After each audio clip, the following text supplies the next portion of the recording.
I'm here with actress Dierdre Friel, who is currently starring on New Amsterdam, which right now is on hiatus. That's right.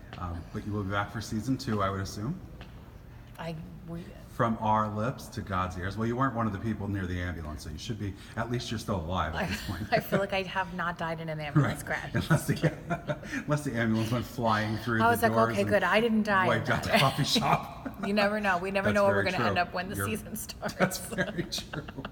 Before we talk about New Amsterdam, let's talk a little bit about when you first decided you wanted to become an actress. Yeah. When I was like really, really little, my grandfather used to do community theater, and my parents actually met doing some like neighborhood theater. It was a bunch of neighborhood kids, I guess, and they would like, one of my uncles is an amazing piano player, and he would like music direct, and my aunt would do like stage management, and they would like put up the shows together. They actually did this amazing production of West Side Story like on a basketball court in Brooklyn. It's like super cool. I was like, wow, like environmental theater. So when I was a kid, like being into theater was like super expected, like normal. And then like I just knew when I was going to college, like I just always knew that's what I wanted to study. That's awesome. And you went to Mason Grove School I went of to the Arts Mason at Grove Rutgers. School of the Arts at Rutgers. We were just Wonder how you bonding did, over that. What was your experience like going away to college and studying acting? And did you have people saying, oh, you're not going to make it, you can't do this, that's a career that you should have something to fall back on? Did you meet with any of that hesitation from anyone? Of course. I have a very supportive family in terms of like I said, my dad's only stipulation was if you want to study acting, you have to have a degree. And so I was like, all right, that's fine. So I could like teach or something if I wanted to, which I do all the time. I love teaching. And I think because maybe like of my type, or like because acting is like a very hard field. I mean, it's a lot of people, very few jobs and things like that. And one day we're going to get away from the type. Well, but and just have I the think actors and actresses. we're getting there, great. right? Yeah. But like I think especially when you're starting out, it's figuring out where you fit in, or like I'm not a person who's ever like fit in any sort of mold in the industry, which has like, especially when I was like young, sort of worked against me in like a weird way. But now I feel like people are like, oh, it's like super expansive, like we're just telling all sorts of stories about all sorts of people. And I sort of ended up in this really like sweet little, I almost want to say ingenue role on this show. Like I'm just like sort of this sweet little person who have. Are you not sweet in real life? Are you really heavily acting in this No, show? I am I'm a bitch. No, I'm like, I'm like normally I'm very comedic, and like I did a film this past year where I'm sort of more like ballsy and broad and out there, and With Jennifer Lopez and with Leah and Jennifer, and I find that I've played more characters like that. So like playing this very timid role, I had done a play this past year where I was like a very timid character, and the casting director who cast that was casting in Amsterdam, Dave Cabraliotis, and he was like, oh, you'd be perfect for this role. And so it's just funny that I can be very sweet and timid, but normally I've played more characters who are more out there and like ballsy and So it's funny being a plus sized woman and being like not 22, to get to sort of do this now is like really wonderful, but also like unexpected. So once you graduated from Rutgers, what did you plan on? Did you move to the city, or were you already based here in New York and going to Rutgers at the same time? Yeah. I wasn't based in New York going to Rutgers. I lived at Rutgers when I went to Rutgers, but my family's all tri-state and stuff, and so I always really wanted to do theater. I didn't particularly not want to do film and television, but I had a real passion for theater and musicals and things like that, so that's what I did, and so New York seemed to make sense. And then the theater and film world has really like majorly grown some seriously wonderful roots here. So Absolutely has, and especially with the advent of other shows that tape here with the CBS All Access and Netflix and just so many streaming platforms now. There's a wealth of other opportunities. Well, it even used to be that like there was like a pilot season and people would move out to LA for that. And I think in an effort to sort of be more on top of auditions, and like if an audition happened, like you could be there that day. But now, because everything's so digital, I would say I did more pilot auditions like in my apartment this year, where like you would just, at the end of the day, you could get tapes from New York to LA, right? Like everything's digital, so there's there's really not a hold up on where you live anymore. You can really kind of. That's great though for the actor. They don't have to travel all the way to LA and like do a screen test and You come do, right I back. think, when you like Well, once like, you if get further tests along, and stuff yeah, like yeah, that. yeah. But at least for the initial screenings, like you can Right. kind of just, you know, like I could stay with our show and do all these things, and like so it's been wonderful, like really great to be able to have like a home base for a minute. Like that's very rare as an Yeah. actor, so that's really nice. So you've settled here in New York to lay down theater roots. What are some of your favorite productions that you've been a part of? I just got to do a really wonderful production of Our Lady of 121st Street at the Signature Theater. Nice. With Stephen Aldigerges and directed by Felicia Rashad, which was really amazing. Oh, that's a great person to be directed by. She's She amazing. was amazing. We had a Yeah. really amazing experience. I was very, very fortunate. I loved doing that. Oh God, I've gotten to do so many good shows. I did a really terrific little play called Golden Age at Manhattan Theater Club a couple years ago, which was one of Terrence McNally's like new original plays about opera, which he loves opera. So getting to do that with him was like a little piece of Americana that I Yeah. will never forget. Do you feel most at ease on stage? You know what's funny? I think it's just like, no, now I just feel, it's like working with different mediums. Like it's just, I used to be definitely, because the response of the audience helped me gauge like how things were going, I guess, in that way, or that even just that live energy. But now film, it's just more about like just being yourself. And so I've done enough in front of the camera as well too that I'm just like, oh, it's just like painting with a different brush. Yeah, absolutely. So no, I mean, I think I feel pretty comfortable with both. Now I'm like getting all judgy about my work, but it's pretty. No, I don't feel the same nerves. Now, New Amsterdam, Ella is one of probably the loveliest character on the show. Oh my God, She's that's just so the nice of you. sweetest. Yeah, well, no one else is really that sweet. You know what I mean? Not that they're not sweet, not that they're assholes, but like she's just genuinely a sweet person. Where I think so, everyone else too. has their own little Little bit things of that they torment, go. turmoil. Yeah, everybody has. Yeah, and you're just like the breath of fresh air that comes in and brightens up the screen. Thank you. That's so nice. Welcome. What's it like playing Ella? I know you're surrounded by quite an accomplished cast. Yes, and I've had two significantly wonderful scene partners this season with Vandit Bhatt and then the world-renowned Anupam Kher, who has been so, I can't say enough wonderful, nice things about Anupam. It's so nice to play Ella. It's nice to play somebody who's just nice and very sweet. And, Yeah. you know, I find her to be very sweet and genuine and earnest, and on a hospital show, Right. to not have a ton of drama. And she's such a real person. Yeah, And, thanks. you know, you got to show some of your dramatic chops with quite a few of the scenes this year when you Thank were you. caught in a love triangle, so to speak. Yeah.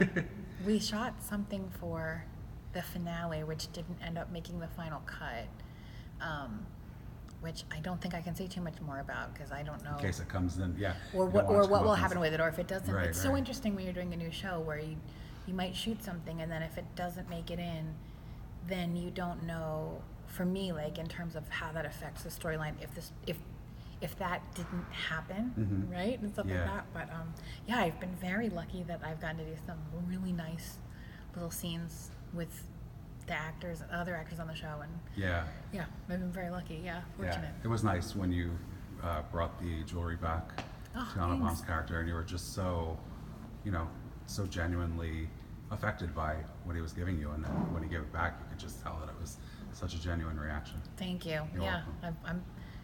I'm very lucky with someone like Anupam, who's also just like extremely open and just very present with me, and very.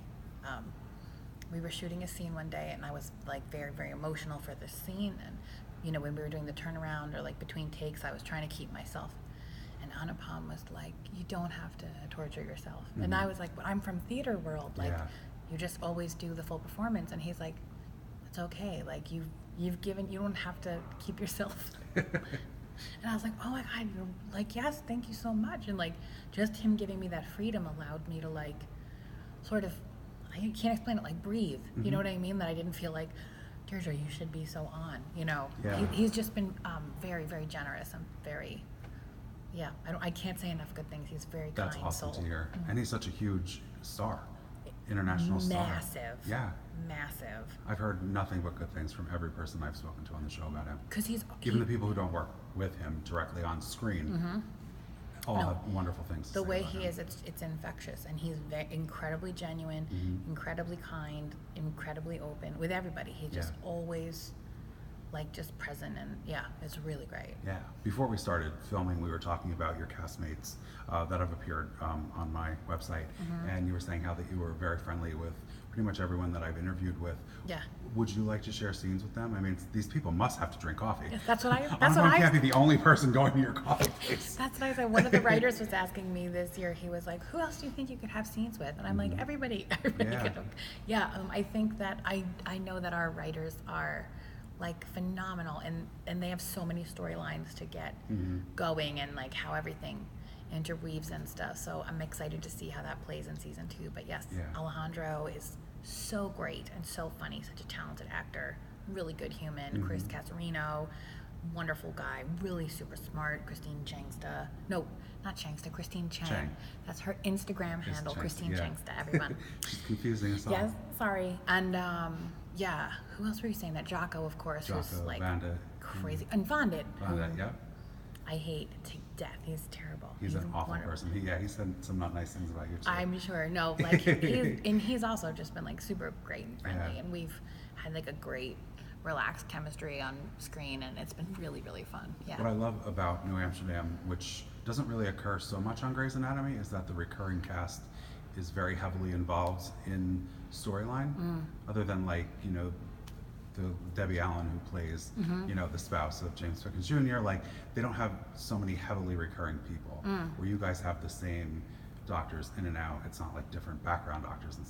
It makes for a more realistic show because you're seeing the same people day in, day out. Even the ambulance drivers coming in and out are the same people, which is nice. I think we have really phenomenal showrunners and EPs and our writers, of course, and I think that's been like a specific focus for them, that we build a world that feels like the real world, but also feels like New York, that our cast is like incredibly diverse, that we're telling real storylines with unexpected people, like things don't necessarily go in a typical way. Right. You expect them to, and then when you do see, like, if you do see that ambulance driver and then 3 episodes later it's the same ambulance driver, you're like, oh yeah, because he's like He's a part got of the shifts hospital and rotation. Yeah, so it does make you relate to it like a real world, which When is you've great. been on set, is there anybody that you've had an opportunity to watch film, or do you just come in, do your scenes, and then kind of wrap for the day? For the most part, because mostly I've shot on, this past year we had 2 sets, and then also we worked with Kings County Hospital in Brooklyn a lot. So I mostly shot on 1 set in Yonkers, I think we were in, or Mount Vernon, Yonkers, I think. So the way the setups often are, there's not tons of space to like just hang out and watch people film. But even being on the opposite side of the camera, watching Anupam Kher work, and watching just how he knows how to just like shift his angle or deliver something slightly differently or to try something else, it's like that's a master class in itself. Did anything that you film, did you maybe have an idea of like, oh, I don't know if that really worked, and then when you saw it on screen, did it kind of, did you reverse your decision, or vice versa? Did you feel very strongly about something when you filmed it, and then when it came across on screen, it was like, wow, I felt more passionate or more whatever when I was filming it? If that makes sense. What's so funny is like you do so many takes of from my point of view, and this might sound, I hope this doesn't sound too novice, but you do so many takes of something, and then it's ultimately up to like your director and your editor of like what's going to end up being used. Right. So sometimes I'm like, oh yeah, that was the take where they said X or Y or Z. The only thing I specifically remember this past season being like not anxious about, but like, okay, I really want to see how this came across, was when my dog went to the hospital and I had to cry, and that was the first time I ever had to cry on film, if I'm remembering this correctly. I have had to since, but that I was like, oh God, like I don't know how that's gonna come across, and like I hope that, and then I was like, oh, okay, I looked very relaxed, like I was like, okay, that was fine, but no, What I love about the way that you play Ella, even though you're caught in between this father and the son. It's technically a triangle, but I just feel like you have such a reverence for Anupam's character, and like Vonda, you're kind of seeing maybe something could happen, you know what I mean? And like navigating his jealousy for getting the money for the surgery when the father wasn't there for him as a child. So it's interesting, it's and a like great dynamic between the three of you. Well, I think also like you were saying, like I think that's like a way that we're different from Grey's is like that. It is like a triangle, but it's not a typical love triangle, but that it's like a complicated family dynamic. Absolutely. And then Anupam and I, you know, Dr. Kapoor and Ella have their own friendship, and then you know Rohan and Ella have their own relationship. So it's a triangle in a very realistic way, in the way we are in the world. Like not everything is two men fighting over. Right.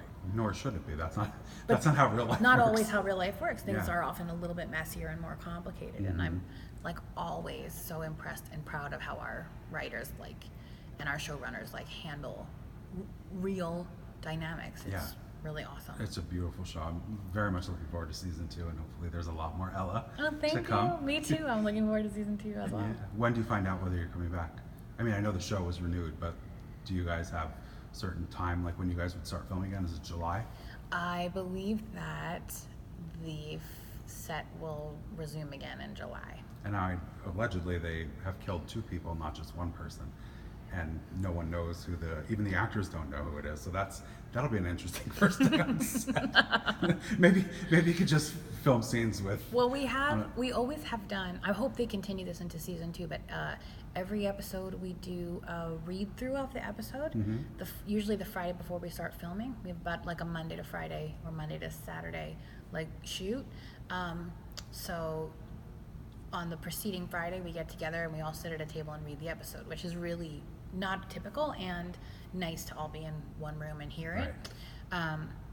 So I think that people actors will know ahead of time. It won't be like, don't come to set. It'll be like, we have read the episode. But I think they said that the writers said they haven't written who it's going to be yet. Because the people who were allegedly part of it were presenting at the upfronts this year. So that would be weird. No, I know you can't say it. I'm just speculating and just not trying to trap you. Don't worry. Let's move on from New Amsterdam. And I appreciate it. I'm happy. I would talk about New Amsterdam all day. I just can't talk about that thing. I know, of course you can. I tried. No, sorry, viewers. Good reporter. No, definitely not trying. I don't want to be spoiled any more than anybody else does. So you spoke about working on this film with Jennifer Lopez and Leah Rini. What was it like filming with the both of them? Well, and who else did you share scenes with? Yeah, I shot with Jennifer and Leah every day. And it was really wonderful and super fun. Jennifer Lopez is super cool, really great class act. I had such a positive experience with her, and I was very grateful. And Leah is also phenomenal, but just so funny and so out there and so loosey goosey and just great. She just really made me feel super comfortable right away, because we were all supposed to be close friends from the neighborhood, and so I was like, well, we'll see. But right away Leah's like, come here, do this with me, blah, blah, blah. And I was like, oh my gosh, she likes me, this is so great. And right away she was super nice and super fun, and we had so much fun. That's great. Yeah, it was really, really fun. Well, you're all New Yorkers, so you probably bonded over that before you met. Right. You had a lot of commonalities. Right, and we shot the whole thing in New York, in and around, in the 5 boroughs and stuff like that. Did you have to deal with paparazzi all the time, trying to get J-Lo or Jennifer? And yeah. I shot, the first official day on set, I was part of it. Everybody's first day was also my first day. And we shot the whole first week at a grocery store, I want to say in Long Island City, Queens, I think. But it was it was a little hidden away. And the paparazzi was there all day, every day, just and I was that was my first experience with something like that. I thought, okay, well, the first day I went, oh, okay, well, but then every day, and then coming back after lunch and blah, blah. I was like, oh my God, this is exhausting. I said to the two of them, you can't even have a normal life when you're a celebrity. I don't know how they do it. No. They can't go anywhere without being hounded. Not even to work. They're at work. They're at work. Especially Jennifer, but Leah, all the time, and Yeah. Her documentary was coming out when you guys were filming it? Well, she's been doing a Scientology series the for series, yeah. A&E, and it's her work on it has been incredible and brave and really astonishing. I was lucky to meet her at her book signing here in Barnes and Noble. She's so when great. She wrote her biography, she was fantastic. She's a fantastic lady, and like we still stay in touch. She's so wonderful and kind. Yeah, really Awesome. really nice. Yeah. And you're also a teacher, right, at NYU? I do teach at NYU. I teach a couple places. But I teach a lot at NYU. I love my NYU kids. Yay. I do a lot of different things for them, and I really really love teaching as well. Does that give you a different sort of reaction, than your acting? I'm What do sure you they're mean? all fulfilling, but does it fulfill you in a different way when you're teaching than when you're acting? Yeah. I feel like acting is all about me figuring out what I would do, right? Or like me being involved with me or the character, which is important, right? We have to check in with ourselves, but then teaching is like, I feel like not about me at all. So it's all about me making sure you get the information or you accomplish something or I help you get. So I feel very lucky that I sort of have fallen into this world where I go back and forth, because I feel like it's good to be selfless and I feel like it's good to be selfish, and then but you have to have that balance. Like when you go too much one way or the other, then you become like a narcissist or a martyr, right? So it's like it's a good It's got a balance. Yeah. Like it's a good check-in, you know. What's it like for you to know that you could be theoretically changing someone's life for the better and being like a mentor to somebody? And who was a mentor to you growing up? You're kind of paying it forward. Never thought about that. Yeah, thank you. It's amazing to feel like you could affect somebody like that, and watching somebody like, especially teaching in the arts, I feel like teaching people self-expression or it's really wonderful. It's very special. I never thought of myself as a mentor, so that's very interesting. My mentors growing up were, one of my main mentors is Kevin Kittle from Rutgers, and still to this day, he actually came to see me in Our Lady of 121st Street, and I wish you didn't come today. Like, today was such a bad show, and it was just like being back with my acting teacher, with him going like, there are no bad shows, and like you just be in the moment, and you do this, and you do. And then I was like, every time I talk to him, I like learn something from him. So I feel like that's a mentor, is someone you continue to learn from and like always respect and look up to. And I love Kevin. So I'm Kittle. sure you're a mentor to somebody. They may not have said it yet, but I hope so. Or maybe they have said it, but I'm sure that you're changing someone's life, which is amazing. I love teaching. I really, really do love it. It's really important to me, and it takes a special person to be a teacher. Yeah, and I to agree. make a difference in someone's life. Teachers are not appreciated enough. I really believe that. I mean, anybody could technically be a teacher, but to be a quote unquote teacher, a real teacher, you have to have heart and you have to care about people and be genuine. Yeah, I think that's accurate. Well, Dierdre, this has been absolutely phenomenal. I had Thank the you for best time having with me. you. Thank I would you. love to have you back on when season 2 starts up. Yes, of course. Yeah, awesome. I always say When on I could camera, talk actually. about it When you more. could actually talk about who's actually dead. No. Well, I'll tell you after you see it in September. I'm teasing you. I don't want to know who's dead. Okay. I'm not a spoiler person. I don't No, like spoilers. you don't want to. You no, really don't want what's to. the point? Yeah, Then why watch it if you're going to know what happens? There's no use in watching. it's totally true. It was such a pleasure. I hope you enjoy your summer. Yes, thank you. You Enjoy too. the 2 months before you're back filming. Yeah, thank you. You're welcome. Thanks. Bye.